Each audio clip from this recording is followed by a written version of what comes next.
பாண்டவர்களில் மூத்தவரான தர்மர் நான் தான் சிறப்பாக ஆட்சி செய்து கொண்டிருக்கிறேன் என்று கர்வத்தில் இருந்தார். அவருடைய கர்வத்தை அழிப்பதற்காக ஸ்ரீகிருஷ்ணர் செய்த ஒரு திருவிளையாடலை இந்த கதையின் மூலம் காணலாம். ஸ்ரீகிருஷ்ண பகவான் தர்மனை பார்ப்பதற்காக அவரது இல்லத்துக்கு சென்றார்.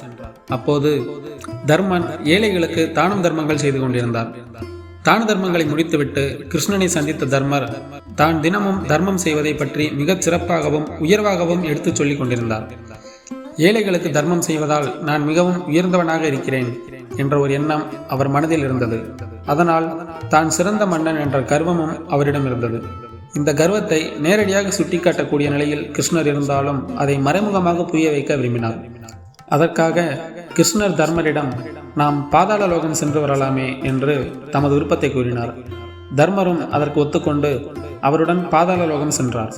அங்கே பலி சக்கரவர்த்தி ஆண்டு வருவதை சற்று விசித்திரமாக பார்த்தார்கள் தர்மரும் கிருஷ்ணரும். கிருஷ்ணர் தன் மனதில் தோன்றியது எதையுமே தர்மரிடம் காட்டிக்கொள்ளவில்லை. தர்மர் இங்கு ஆட்சி நடப்பது போலவே தெரியவில்லையே என்று தனக்குள் சிந்தித்துக் கொண்டே சென்றார். ஆனால் எல்லோரும் மகிழ்ச்சியாக இருப்பதை மட்டும் அவரால் காண முடிந்தது.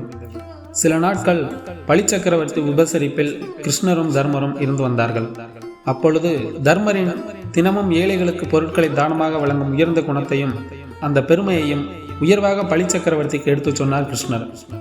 அப்போது பலி சக்கரவர்த்தி தர்மரை புகழ்ந்து, உண்மையில் நீர் உயர்ந்தவர்தான், ஆனால் என் நாட்டிலோ தானம் கொடுத்தாலும் வாங்குவதற்கு ஒரு ஏழைகள் கூட இல்லாமல் இருக்கிறார்கள் என்று நினைத்து பார்க்கின்ற பொழுது நான் மிகவும் வேதனைப்படுகிறேன் என்று மிகவும் தாழ்த்தி கொண்டு தர்மரிடம் கூறினார்.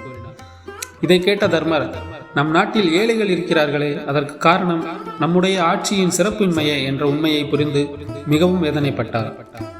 இதனை புரிந்து கொண்ட கிருஷ்ணர் உண்மையான ஆட்சி எப்படி இருக்க வேண்டும் என்பதை மறைமுகமாக தர்மனுக்கு போதித்தார்.